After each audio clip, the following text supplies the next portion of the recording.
Salut YouTube, j'espère que vous allez bien. Aujourd'hui je vous retrouve dans une vidéo qui va être assez spéciale. Je crois bien que je dis ça dans absolument toutes les vidéos. Aujourd'hui je vous retrouve pour vous faire une petite vidéo où je vais vous lire les premiers chapitres, en tout cas le premier chapitre de plusieurs livres.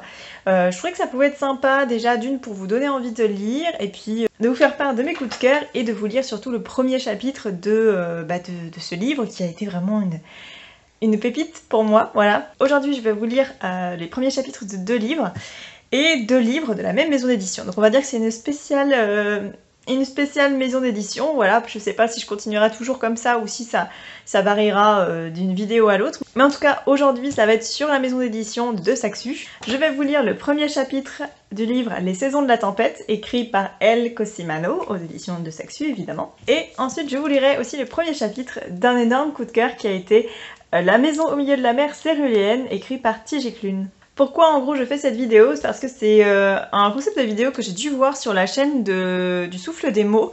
Il me semble qu'elle avait fait ça sur d'autres livres et c'est vrai que c'est grâce à elle que j'avais lu, il me semble que c'était Tofi et moi qu'elle avait lu et puis du coup je l'avais lu après. Et c'est grâce à ce genre de vidéo en fait que je découvre d'autres histoires, d'autres romans et que je me dis bah pourquoi pas tenter. Le premier chapitre a l'air pas mal donc pourquoi pas lire la suite de l'histoire. Et c'est un petit peu comme ça aussi que j'ai envie de voir venir un petit peu cette série de vidéos, c'est de vous lire le premier chapitre de certains livres que j'ai adorés et j'espère à travers la lecture du premier chapitre vous laisser libre cours de lire le livre et de découvrir pourquoi ce livre a été un tel coup de cœur. Je vais commencer par vous lire directement le premier chapitre, Les Saisons de la Tempête, parce que franchement, c'est incroyable. On va commencer avec le prologue, donc on va suivre Jack. Il y a quelque chose d'intrinsèquement mauvais dans chaque foyer où il est facile d'entrer mais difficile de sortir. Au centre éducatif pour garçons Winter Rage Academy, c'est les deux à la fois. J'ai déjà libéré 4 des 5 tiges de la serrure et je peux pratiquement sentir l'air du dehors, doux et froid, qui se glisse par la fente sous la porte. Mes camarades se bousculent derrière moi, le sang échauffé par le rhum de contrebande bon marché.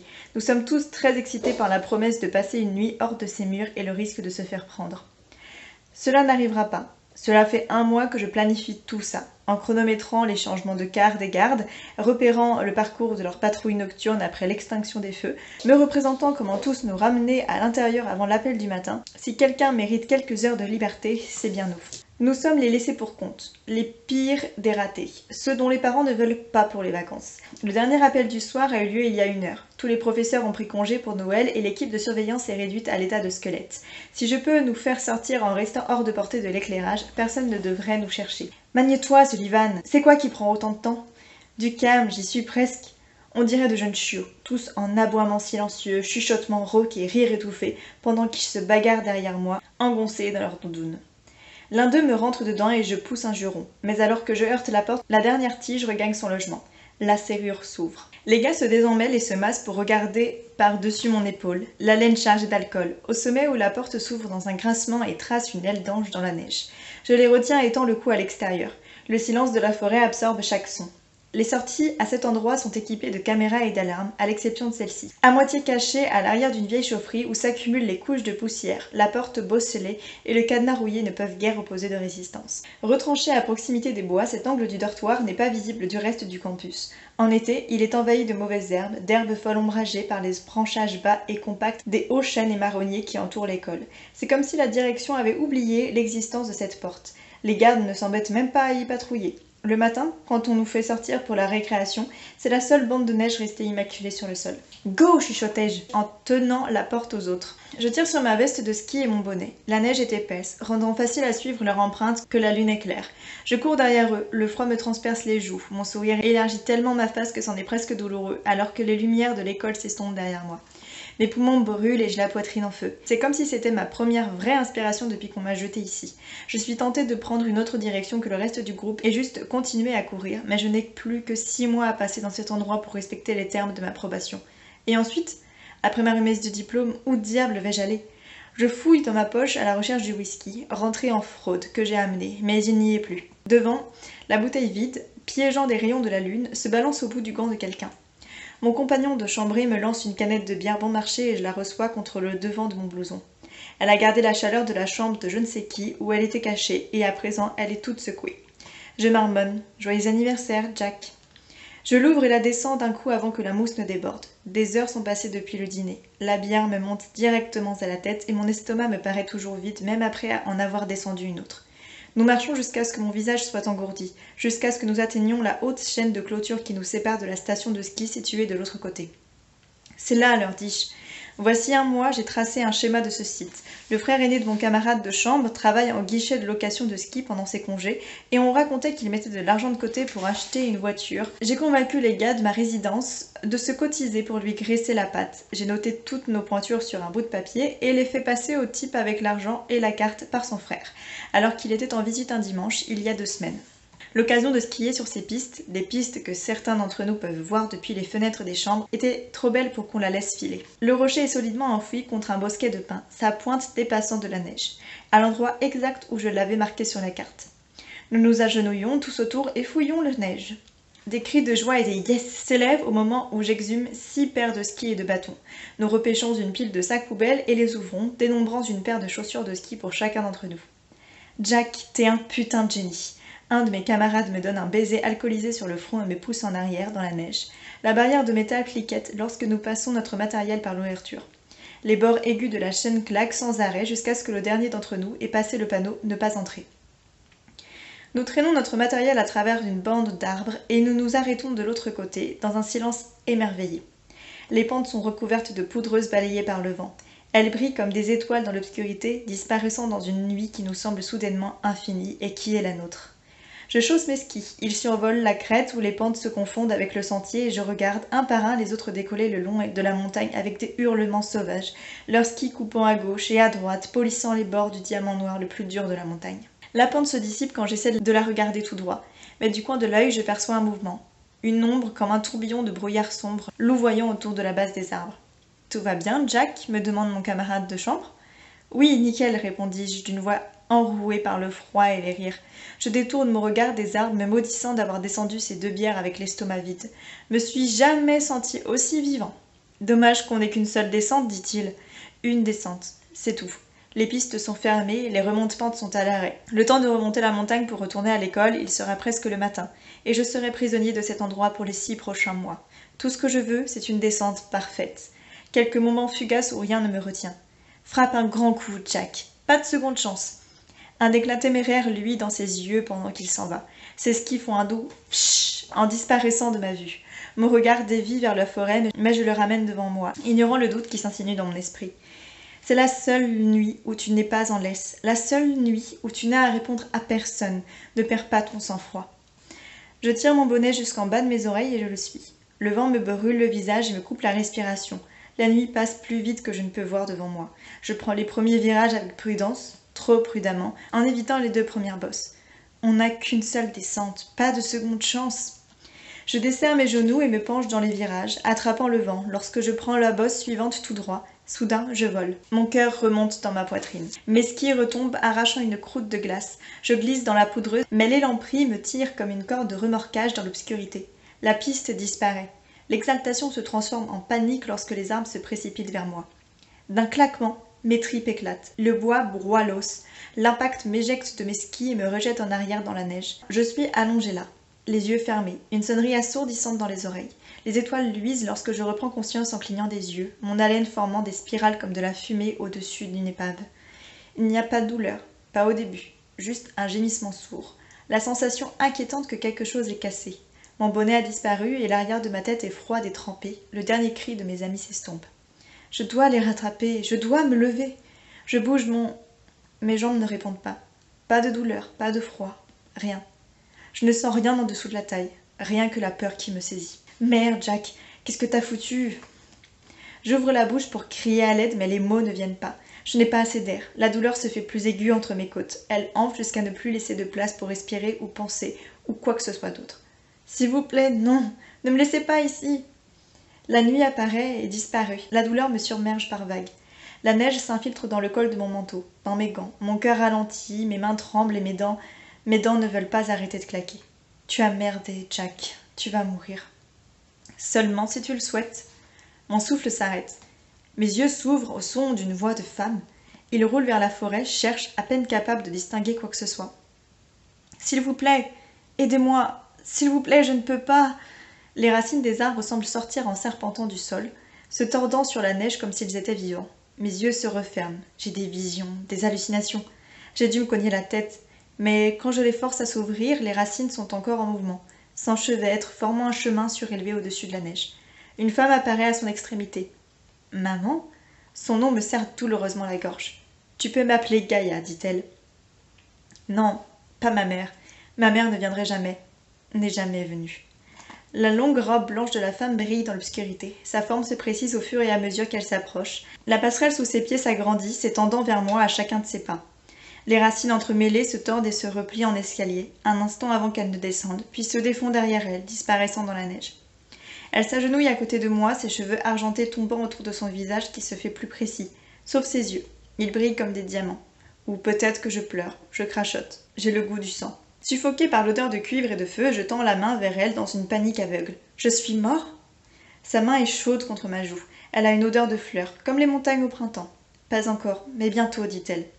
Ta rate a explosé, une côte a perforé ton poumon, tu vas succomber à tes blessures avant qu'on ne te retrouve. Mais mes amis, ils ne reviendront pas te chercher ? Non, j'imagine tout ça, elle ne peut pas savoir ces choses, mais je sais que c'est réel, et je sais qu'elle a raison. Chaque mot est une coupure, chaque souffle une déchirure. Je t'offre un choix, Jacob Matthew Sullivan, déclare-t-elle. Venir à la maison avec moi et vivre éternellement, selon mes règles, ou mourir ce soir. À la maison ? Une vague de douleur s'élève en moi. Je lui prends la poignée alors que le poids de mon dernier souffle me tire vers le bas. S'il vous plaît, la suppliai-je, s'il vous plaît, ne me laissez pas mourir. Et voilà. Et après, on entame la première partie.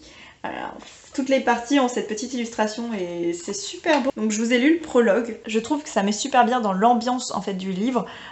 On suit en premier personnage, il me semble qu'on suit essentiellement Jack pendant plusieurs chapitres. Et après, au fur et à mesure, on va suivre d'autres personnages tout aussi intéressants. Mais du coup, moi quand j'ai lu ce livre, j'avais une petite... j'étais beaucoup plus attachée à Jack que aux trois autres personnages. Donc...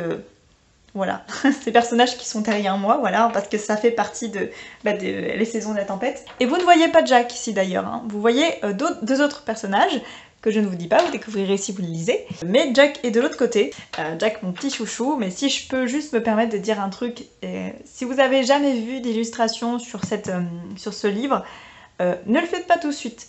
Faites-le à la fin, vraiment, quand vous avez terminé le livre, parce que les illustrations donnent clairement, comme vous pouvez le voir, hein, ça donne vraiment les caractéristiques du personnage, le visage, et du coup, si vous les voyez avant de lire le livre, le problème c'est que vous n'allez pas mettre en place votre imagination, vous n'allez pas vous imaginer les personnages tels que vous le souhaitez, et je trouve ça plus intéressant de lire le livre, d'imaginer ces personnages, d'imaginer l'univers, et après vous voir les illustrations qui en découlent, et à quoi ressemblent les personnages d'un point de vue... du point de vue de l'auteur, hein, très certainement, parce que ça doit être certainement elle qui a dit comment elle les voyait. J'aurais pu juste vous lire la 4e de couverture, le résumé de ce livre, pour vous donner un petit peu envie. Je trouvais ça plus intéressant, et de vous lire le premier chapitre, en tout cas le prologue, on va dire, de ce livre, parce que je trouve que ça met directement dans l'ambiance. On voit si on adhère à la plume de l'auteur, mais en tout cas, rien que les premières pages de ce roman, on peut déjà se dire est-ce que ça va nous plaire, est-ce que ça nous plaît pas, est-ce que le thème abordé, est-ce que l'univers dans lequel ça s'ancre pour le moment, est-ce que c'est intéressant ou pas. Et bref, moi je sais que quand j'ai commencé à lire les premiers chapitres, j'ai complètement été pris dedans, et après avoir relu le prologue là devant vous, je me dis que clairement, j'ai très envie de le relire. Mais je le relirai pas parce que j'ai plein de livres à lire à côté. Donc si vous voulez savoir le résumé, je vous mets un lien en barre d'infos qui vous envoie directement sur le résumé de ce livre. Je ferai la même chose avec ma prochaine lecture. Comme ça vous pourrez en savoir un petit peu plus sur le livre, lire le résumé et puis voir si vous intéresse ou si vous intéresse pas. Vous pourrez en lire aussi des commentaires de d'autres lecteurs. Donc je vous mets le lien, je pense directement de Livre Addict, je pense que je vous ferai ça. Et voilà, hein. Si ce livre vous a tenté, hein, n'hésitez pas à me le dire en commentaire. Si vous l'avez lu aussi, n'hésitez pas à me dire ce que vous en avez pensé, parce que pour moi, clairement, ça a été un énorme coup de cœur. Deuxième livre, en tout cas, premier chapitre que je vais vous lire, ça va être La maison au milieu de la mer céruléenne de T.J. Klune. Donc j'ai enlevé la petite jaquette qu'il y avait dessus, hein, donc celle-ci. Personnellement, je préfère cette couverture à celle-là, mais la plupart des gens préfèrent celle-ci. Je ne sais pas pourquoi. Bref, elle est sympa aussi, mais je sais pas, je préfère l'autre. Mais on n'est pas là pour discuter couverture ni quoi que ce soit, on est là pour lire le premier chapitre de ce roman. Oh là là, s'exclama Linus Baker en épongeant son front dégoulinant de sueur, voilà qui est très inhabituel. C'était un euphémisme. Subjugué, il observait Daisy, une jeune fille âgée de 11 ans, faire léviter des morceaux de bois dans les airs, très haut au-dessus de sa tête. Les blocs décrivaient des cercles concentriques à faible allure. Le bout de la langue coincé entre les dents, Daisy fronçait les sourcils sous le coup de la concentration. Le spectacle se poursuivit une bonne minute avant que les objets en suspension ne redescendent lentement vers le sol. Le degré de contrôle de la fillette était stupéfiant. « Je vois, dit Linus en griffonnant avec ardeur sur son carnet. Il se trouvait dans le bureau de la directrice, une pièce bien ordonnée dont la moquette marron et les meubles anciens avaient été fournis par l'État. Au mur étaient accrochés des portraits de lémuriens aux poses variées que la maîtresse de l'établissement lui avait montrées avec fierté, en lui avouant que la peinture était sa passion. Si elle ne s'était pas occupée de cet orphelinat, elle aurait parcouru le pays dans un cirque en tant que dresseuse de lémuriens ou aurait ouvert une galerie pour exposer son art aux yeux de tous. Selon Linus, il était préférable pour le monde que ces tableaux restent dans cette pièce. Toutefois, il garda sa remarque pour lui-même. Il n'était pas venu ici pour jouer les critiques. Et t'arrive-t-il souvent de, faire voler des objets ? La directrice de l'orphelinat, une femme courtaude, aux cheveux crépus, s'avança. Oh non, pas souvent, répondit-elle rapidement. Elle se tordit les mains et jeta des coups d'œil nerveux à droite et à gauche. Peut-être 1 à 2 fois par an ? Linus se racla la gorge. Par mois, se reprit-elle. Suis-je sotte ? Pourquoi ai-je dit par an ? Ma langue aura fourché. C'est bien ça.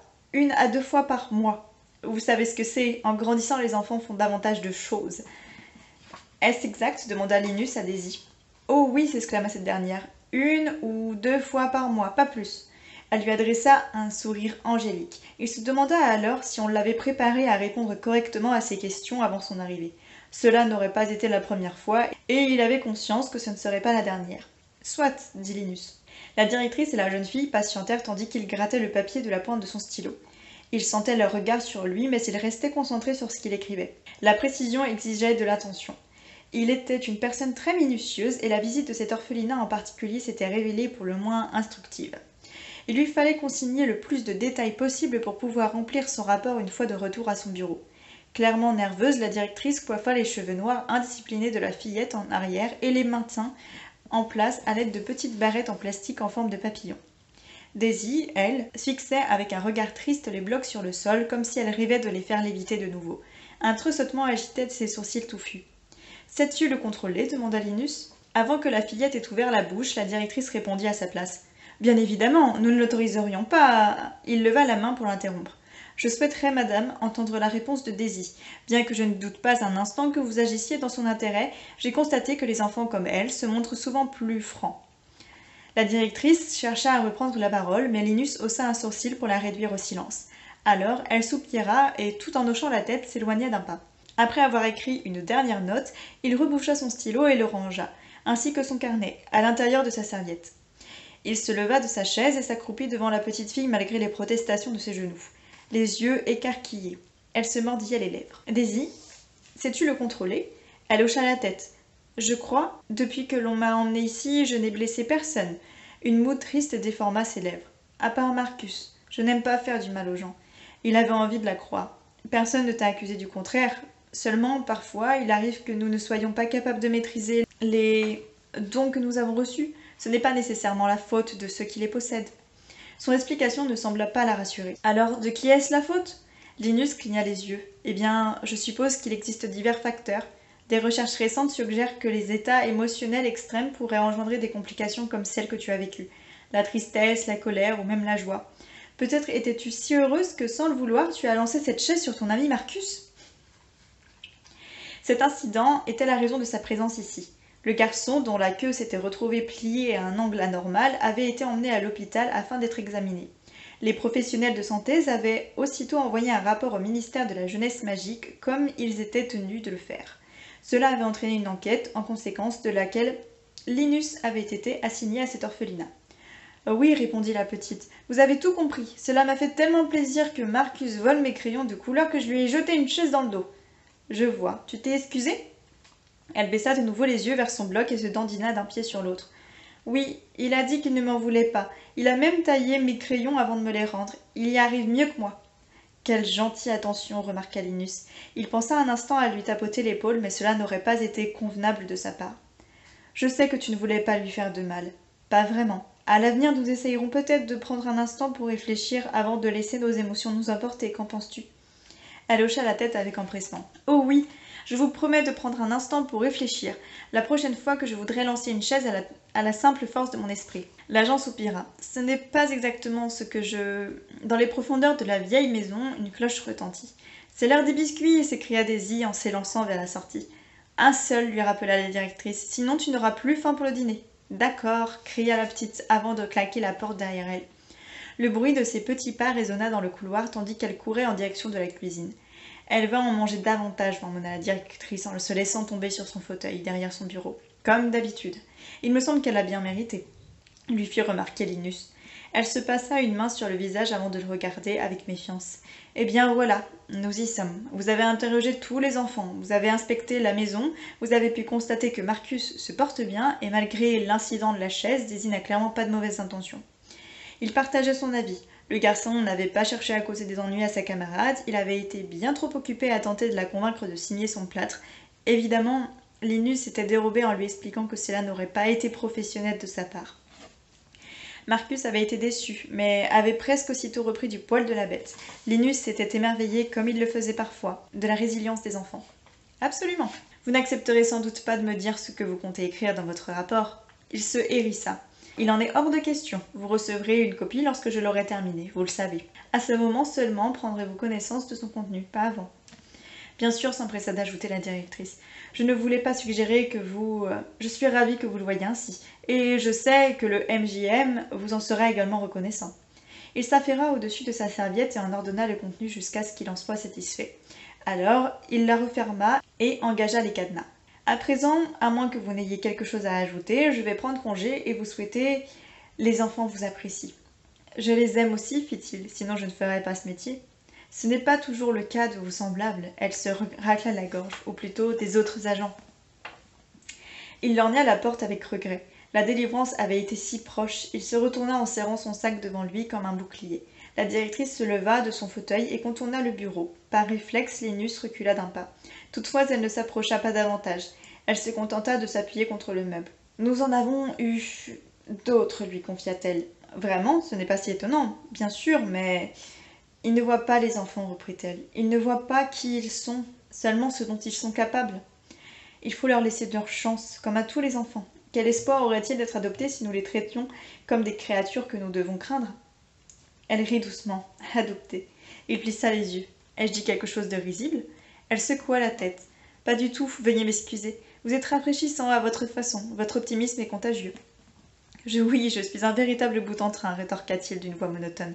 Bien, à présent, s'il n'y a rien d'autre, je connais la... Comment pouvez-vous faire ce que vous faites demanda-t-elle. Elle blêmit d'un seul coup, comme si elle n'arrivait pas à croire sa propre audace. Je ne comprends pas où vous voulez en venir. Travailler pour le MJM. De la sueur coulait le long de la nuque de Linus jusque sous le col de sa chemise.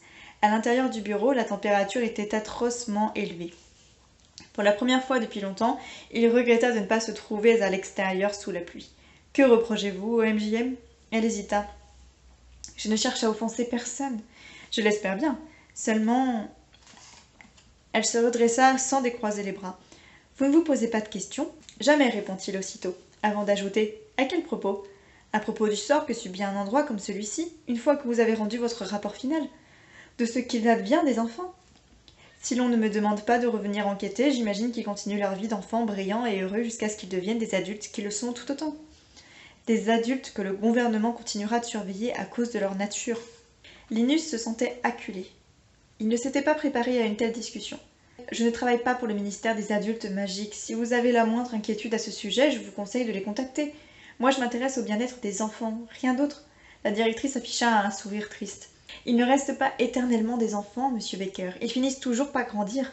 Tout à fait. En apprenant à s'appuyer sur les ressources que des personnes telles que vous leur fournissent, au cas où ils ne seraient pas adoptés. Il esquissa un nouveau pas en direction de la porte. Maintenant, si vous voulez bien m'excuser, j'ai un bus à prendre. Le trajet de retour est long, je ne voudrais pas le rater. Je vous remercie pour votre accueil. Encore une fois, dès que mon rapport sera complet, vous en recevrez une copie pour vos archives. N'hésitez pas à nous joindre si vous avez la moindre question.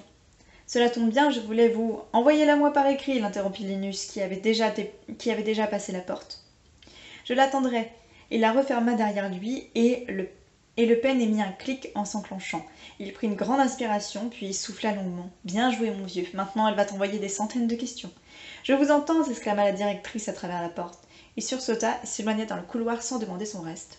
Il était sur le point de franchir la porte principale lorsqu'un éclat de rire attira son attention. Sans réfléchir, il avança à pas de loup en direction de la cuisine. Il déposa les posters punaisés au mur qui étaient affichés dans tous les orphelinats financés par le MJM qu'il avait visité. Ils représentaient des enfants souriants dessous desquels figuraient des légendes telles que « Nous sommes encore plus heureux lorsque nous obéissons » ou « Un enfant discret est un enfant en bonne santé » ou encore « Pas besoin de magie quand on a de l'imagination ». Il passa la tête par la porte de la cuisine. Là, assis à une grande table en bois, se trouvait un groupe d'enfants. Parmi eux, il y avait un garçon aux bras couverts de plumes bleues, une fillette avec un rire de sorcière, ce qui tombait bien, étant donné que d'après son fichier, c'était précisément ce qu'elle était.